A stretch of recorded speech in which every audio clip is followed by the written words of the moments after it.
जय भारत विद्यार्थी मित्रों।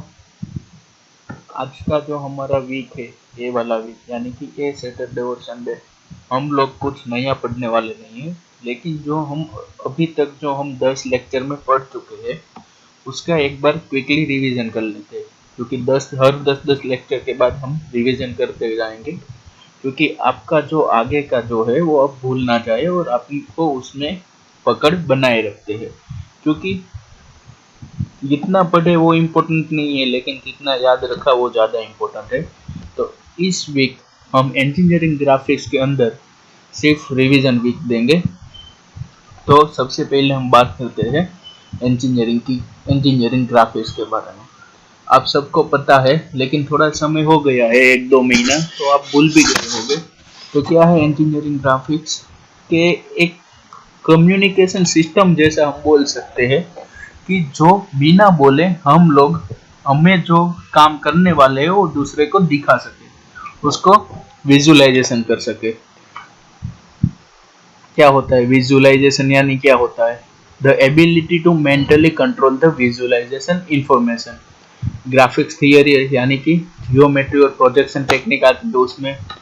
तो हमने बात करते हैं इंजीनियरिंग ड्राइंग्स के अंदर। तो N engineering drawing is a technique drawing which clearly define and communicate a design to other interested parties। क्या है इंजीनियरिंग ड्राइंग? तो एक टेक्निकल ड्राइंग है, आर्टिस्ट ड्राइंग नहीं है।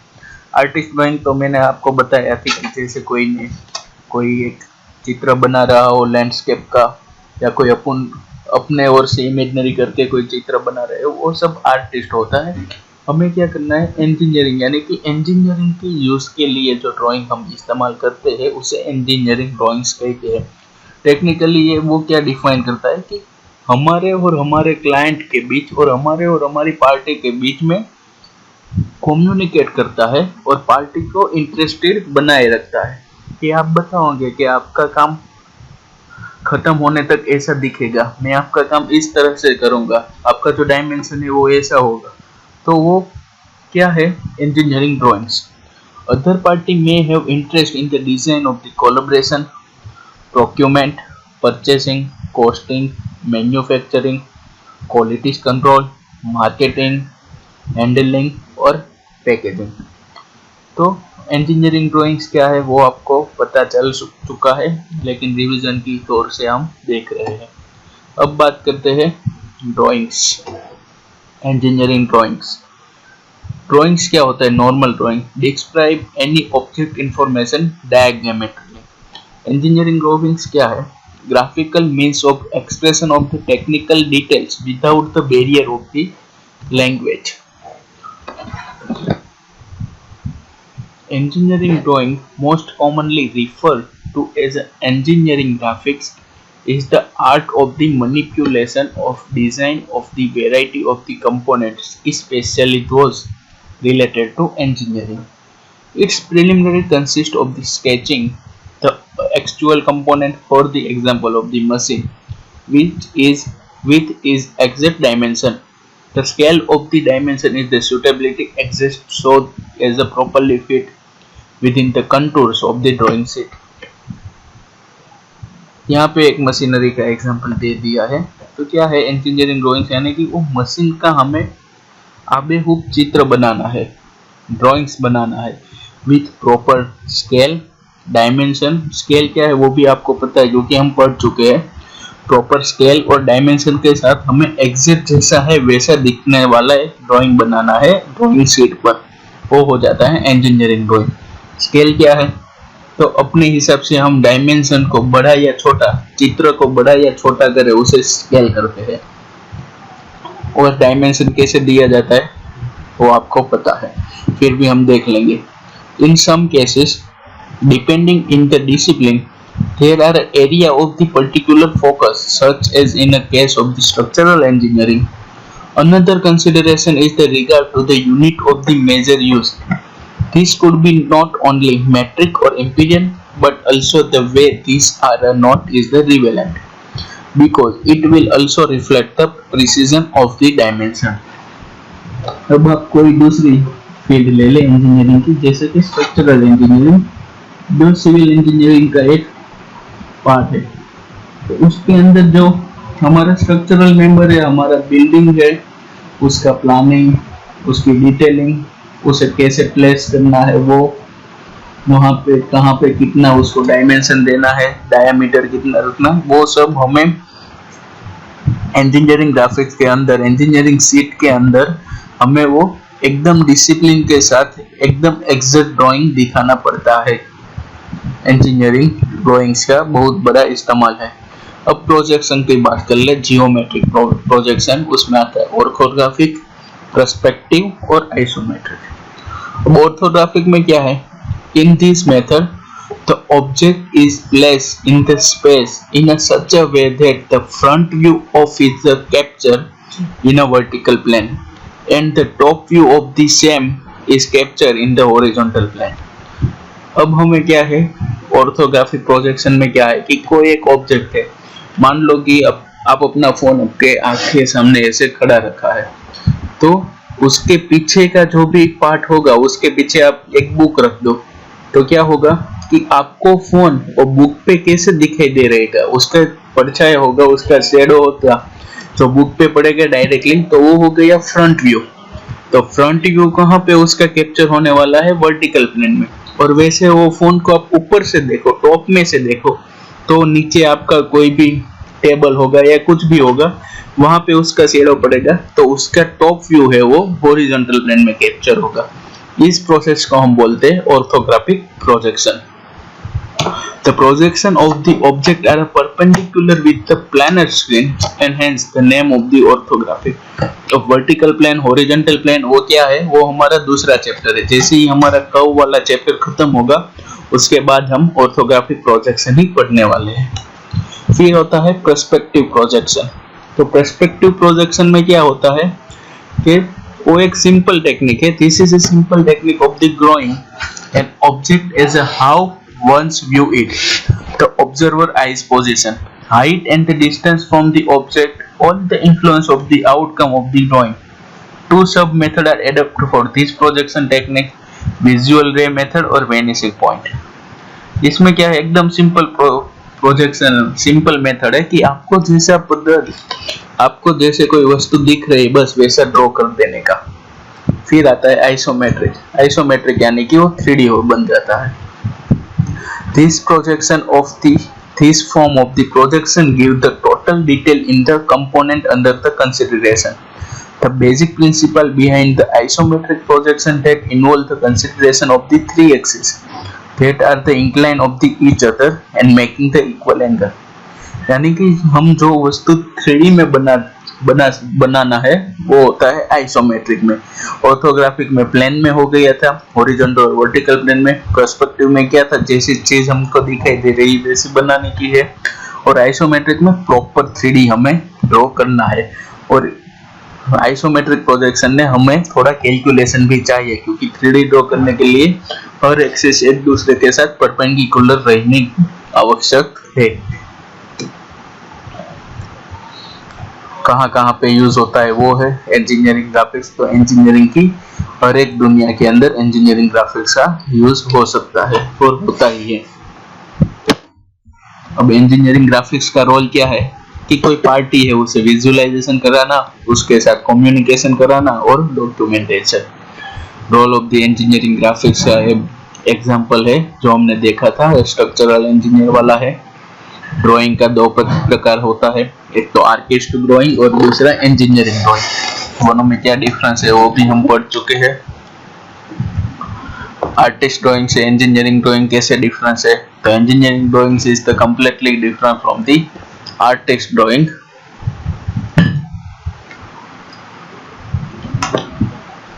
आर्टिस्ट ड्राइंग और इंजीनियरिंग ड्राइंग में क्या फर्क है, वो ये है आर्टिस्ट ड्राइंग और इंजीनियरिंग ड्राइंग में 2 प्रकार आते हैं, मैनुअल ड्राइंग और सॉफ्टवेयर वाला यानी कि कैड ड्राइंग। मैनुअल ड्राइंग जो हम शीट पे अपने हाथों से इंस्ट्रूमेंट यूज करके बनाते हैं उसे बोलते हैं मैनुअल ड्राइंग।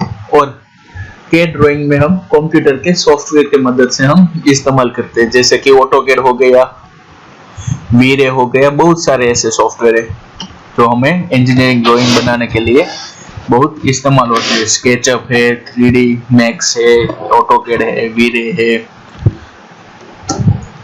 ये एग्जांपल है इंजीनियरिंग ड्राइंग्स का। तो पहले तो इंजीनियरिंग शीट आप तो दिख रही है, उसके टाइटल बॉक्स है, एक साइड मशीनरी का ड्राइंग है, दूसरी साइड कोई बिल्डिंग का प्लानिंग का ड्राइंग है। डायमेंशन दिए गए हुए हैं, प्रॉपरली स्केल में ड्रॉ कर दिए हैं। ये जो हमारा है वो कौन सा है, ये वाला प्लानिंग ड्राइंग है, और ये हमारा सबसे पहले वाला प्रोजेक्शन था वो है।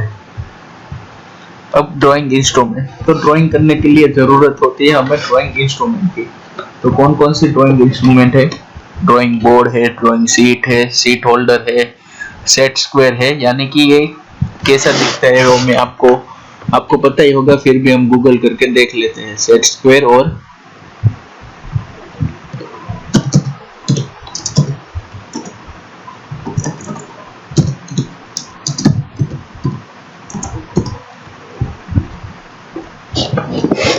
ये हो गया हमारा इंजीनियरिंग इंस्ट्रूमेंट। सेट स्क्वायर है ये दोनों। ये हमारा एंगलर है, एंगल मापने के लिए। ये स्केल है। ये हो गया सेट स्क्वायर।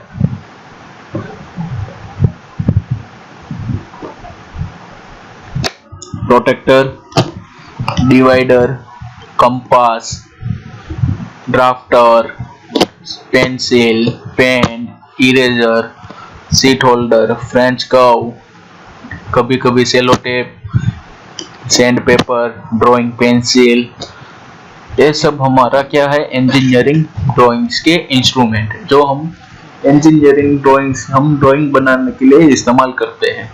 सबसे पहले आ जाएगा ड्राइंग बोर्ड यानी कि ड्राइंग टेबल। तो उसकी साइज हमारे पास स्टैंडर्डाइज साइज है एमएम के अंदर, और उसका डेजिग्नेशन है B0, B1, B2 और B3। उस हिसाब से उसकी size 1000 mm by 1500 mm, 700 mm by 1000 mm, 500 mm by 700 mm, 350 mm by 500 mm। ये उसकी साइज है। किसका बना रहता है, तो हमारा वुडन मटेरियल होता है वो बनाने के लिए। ये बात हो गई हमारी ड्राफ्टर की। ड्राफ्टर के साथ है डबल पैरेलल बार होता है, क्लैंप होता है, स्केल होता है, प्रोटेक्टर होता है और पाइवोट होता है। तो ये पूरा ड्राफ्टर है, जिसकी वजह से हम पैरेलल लाइन ड्रॉ कर सकते हैं, कोई एंगल लाइन ड्रॉ कर सकते हैं, कर्व ड्रॉ कर सकते हैं। ये यूज होता है ड्राफ्टर का। ड्राफ्टर को कैसे सेट करना होता है, तो ड्राइंग बोर्ड, स्टैंड पर ड्राइंग बोर्ड रखा है, उसके ऊपर सीट रखा है और वहां पे हमने ड्राफ्टर सेट कर दिया है।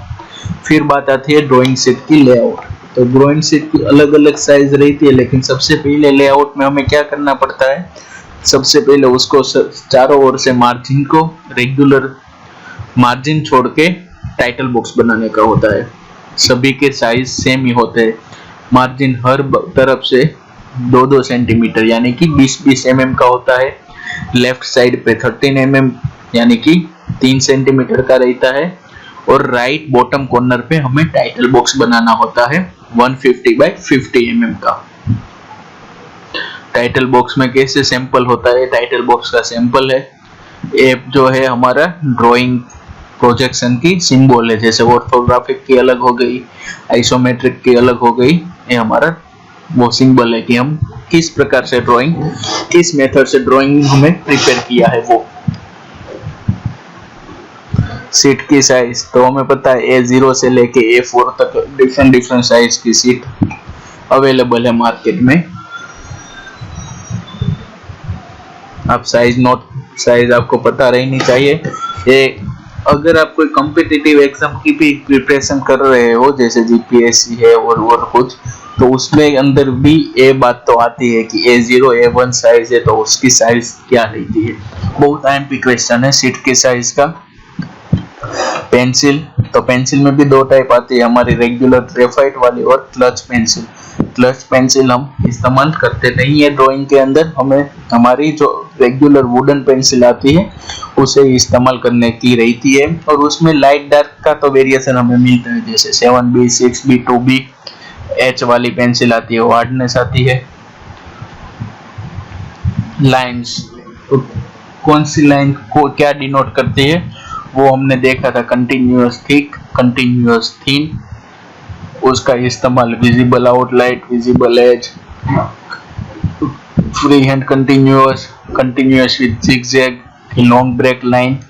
ये सब लाइन का इस्तेमाल किस प्रकार से कहाँ करना है वो आपको याद रखना पड़ेगा कि अगर आपको कंटिन्यूअस लाइन दिखानी है, कोई आउटलाइन है, हमारी बॉर्डर दिखानी है, तो वहां पे हम कंटिन्यूअस थिक, फिर कोई प्रोजेक्शन लाइन है या हैचिंग लाइन है तो हम कंटिन्यूअस थिन कर सकते हैं। जिगजैग लाइन है, डैश लाइन है, चेन लाइन है, chain line with double dash है। हिडन लाइन के लिए हम कौन सी डैश लाइन इस्तेमाल करते हैं, सेंट्रल लाइन के लिए चेन लाइन इस्तेमाल करते हैं।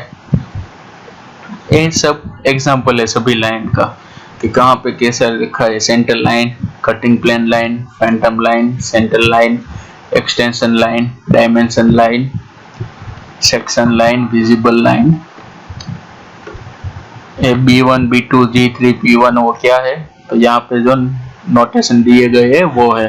A1 तो विजिबल लाइन है, B2 है तो डायमेंशन लाइन, तो इसमें देखने का B2 कहाँ पे है, यहाँ पे रहा, तो B2 हमारी जो है वो डायमेंशन लाइन हो गई according to bureau of Indian standard. वो वैसे यह में से नहीं है, मुझे लगा कि ये लाइन यहाँ पे ले लो, Indian standard of bureau of Indian standard के द्वारा ये प्रमाणभूत किया गया है सभी लाइन और उसके टाइप।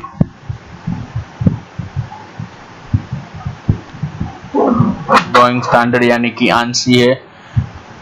ISO जो हमारे इंडियन में फॉलो होता है वो क्या है, BIS। ISO कहाँ का है, इंडियन स्टैंडर्ड और इंटरनेशनल के लिए bureau of Indian standard BIS।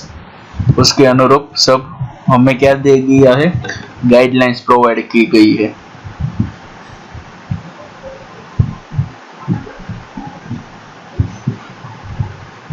Convention, commentary, accept, convention यानी कि रूल्स एंड रेगुलेशन होता है वो।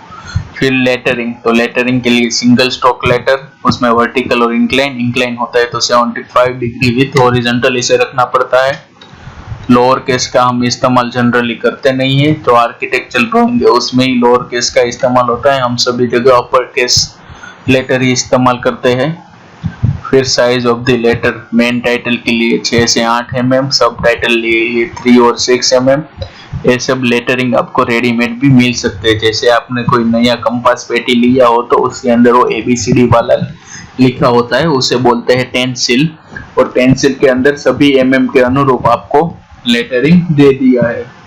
10 mm से स्टार्ट करके 8 mm से स्टार्ट करके हुए जितना भी आपको चाहिए वो उसके अंदर होता ही है। आपको सब उसके वो ऊपर रख के पेंसिल से आपको सिर्फ उस पर स्केच बना के कंप्लीट कर देना होता है। ये हो गया लेटरिंग।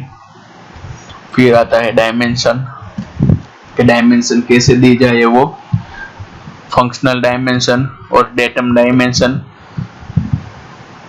फंक्शन डायमेंशन क्या, लेंथ, ब्रेथ और हाइट इंडिकेट करता है। Datum dimension particularly position select, position देता है, मानो कि ये डेटम हो गया क्योंकि ये सर्कल का पोजीशन एज से हमें कंप्लीट करता है। फिर ए हो गया हमारा कौन सा डायमेंशन, फंक्शनल डायमेंशन, जो हमें लेंथ, ब्रेथ और डायमीटर देता है। फिर एरो का भी मैंने आपको बताया था, खास ध्यान रखना है कि 1/3 के नोटेशन में हमारा एरो जो है वो ड्रॉ होना चाहिए। एरो हेड बोलते हैं, डायमेंशन लाइन है। ये बात हो गई एरो की, ओपन एरो, क्लोज एरो और close with seal arrow. Dimension line, extension line, arrow head, note, उसका क्या क्या फंक्शन है वो देख दिया है। Thin continuous line used in the indicate the measure dimension. Extension क्या होता है, कंटिन्यूअस लाइन। एरो हेड क्या डिनोट करता है कि वो टर्मिनल है डायमेंशन लाइन का, कोई नोट्स देती है, सिंबल बताता है। फिर यूनिट ऑफ द डायमेंशन, तो dimension should be give in the millimetre, हम mm में ही देते हैं, अदरवाइज कोई, और हमें सेंटीमीटर में लिखना हो तो सेंटीमीटर में, लेकिन हमें एक नोट साइड पे लिख देनी चाहिए, लिखनी पड़ती है कि नोट करके ऑल डायमेंशन आ रही ना mm, जो mm में है, तो सेंटीमीटर में तो ऑल डायमेंशन आ रही ना सेंटीमीटर। डायमेंशन के टू मेथड है, जैसे कि चेन डायमेंशन और सीरीज पैरेलल डायमेंशन, स्पेसिंग और ordinate system. Chain dimension, parallel dimension कभी कभी कंबाइन भी हम यूज कर लेते हैं और प्रोग्रेसिव भी आ जाता है। Type of the dimension, align system और यूनिडायरेक्शनल सिस्टम। अलाइन सिस्टम में क्या है कि यहाँ पे आप देखो दोनों में क्या फर्क है कि हमारी जो लाइन है, एरो लाइन है, वहां पे लेटर कैसे रख दिए है, यानी कि हम अलाइन सिस्टम में बॉटम एज और राइट हैंड दोनों से पढ़ सकते हैं, लेकिन इसमें तो यूनिडायरेक्शनल में बॉटम एंड से ही पढ़ सकते हैं। यहाँ पे डिफरेंस है अलाइन में P और S का, देख रहे हो आप, बस वही डिफरेंस है अलाइन और यूनिडायरेक्शनल सिस्टम में। ये सब इम्पोर्टेंस रूल है डायमेंशन के लिए, कैसे कैसे आप डायमेंशन दे सकते हैं। रेडियल का डायमेंशन है, एंगल का डायमेंशन है, चैम्फर का डायमेंशन है, ट्रेपर सेक्शन ऐसे डायमेंशन होता है, वन जेम उसमें स्लोप देना पड़ता है। फिर बात करते हैं स्केल की। Dimension for the large object must be reduce. Scale क्यों इस्तेमाल करते हैं कि कोई लार्ज ऑब्जेक्ट है, बहुत बड़ा, यानी कि आपको हवाई जहाज सीट के अंदर ड्रॉ करना है तो आप एग्जैक्ट माप लेगो कि कितने एक सीट में तो ड्रॉ नहीं हो सकता है, तो हम क्या करते हैं उसे स्केल ले लेते हैं छोटा, यानी कि बाहर का जो 10 मीटर है वो हम सीट पे सिर्फ 10 mm ड्रॉ करते हैं। तो क्या हो गया कि हमने 1 meter is equal to 1 mm उतनी स्केल ले ली, तो वो हो गया हमारा स्केल। और स्केल में क्या होता है, एक रिप्रेजेंटेटिव फैक्टर RF, तो क्या होता है dimension of the drawing upon dimension of object. तो ये बात हो गई हमारी स्केल की। तो ये हमारा पहला लेक्चर था, पहले 3 लेक्चर के, जिसके अंदर हमने क्या पढ़ा था कि इंजीनियरिंग ड्राइंग्स क्या है और उसका इस्तेमाल कैसे होता है, कहाँ पे कैसे हम डायमेंशन देते हैं, किस तरह से अलग अलग नोटेशन इस्तेमाल करते हैं, स्केल क्या है, वो सब। चलो मैं आपको इधर एक चलो ना एक आपको क्वेश्चन देना है ना,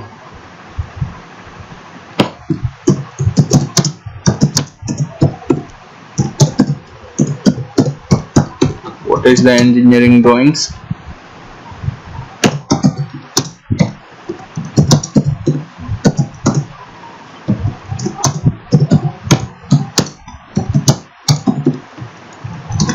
दो क्वेश्चन है कि स्केल क्या है और रिप्रेजेंटेटिव फैक्टर RF की डेफिनेशन या फिर इसका फॉर्मूला लिखना है आपको। और इंजीनियरिंग ड्राइंग्स के बारे में आप क्या जानते हो, क्या आपको पता है इंजीनियरिंग ड्राइंग्स के बारे में। ये है हमारे आज के 2 लेक्चर। कल के लेक्चर में हम इंजीनियरिंग कर्व जो स्टार्ट किया था उसका रिवीजन करेंगे। और एक बात मैं आपको बता दूं कि पिछले लेक्चर में जो हमने इंजीनियरिंग कर्व एलिप्स ड्रॉ किए थे, तो मैंने आपको बोला था कि आप जो प्रैक्टिस कर रहे हो उसका फोटो खींच के आपको असाइनमेंट में सबमिट कराना था, लेकिन आपने ऐसा नहीं किया था। आपने किसी ने डायरेक्ट स्क्रीनशॉट पाड़ के रख दिया था, किसी ने क्या किया था, कोई एक ने ड्रॉ किया हुआ, सभी को एक जैसा ही ड्रॉ होता है क्या, तो वो मैंने आपके सबके असाइनमेंट देखे थे, सभी स्टूडेंट का एक ही जैसा drawing, same to same drawing, ऐसा तो हो नहीं सकता। तो इसके लिए मैंने वहां पे आप सबकी एब्सेंट लगाई थी। 2-3 स्टूडेंट जो थे जिसने परफेक्टली ड्रॉ किया था वो सबकी मैंने प्रेजेंट लिखी थी, बाकी जिसने भी स्क्रीनशॉट भेजा है और जिसका भी एक जैसा फोटो है सभी में, वो सभी का मैंने एब्सेंट किया था। तो आप प्रॉपर्ली ध्यान रखना, क्योंकि हम आपके लिए मेहनत कर रहे हैं और आप ऐसे ही आप हमको कोई भी असाइनमेंट दे देते हैं, कोई तो ड्राइंग के अंदर कोई C++ वाले असाइनमेंट डाल देता है, तो ये सब नहीं चलेगा। आपकी मैंने एब्सेंट लगाई थी, तो आप प्रॉपर्ली मुझे असाइनमेंट सबमिट कराना। मैं आप हर की एक असाइनमेंट को चेक करता हूँ, ठीक है। पहली बार था इसलिए जाने दिया था, लेकिन अब आपके खिलाफ लीगल एक्शन होगा। तो चलो मैं रखता हूँ यहाँ तक।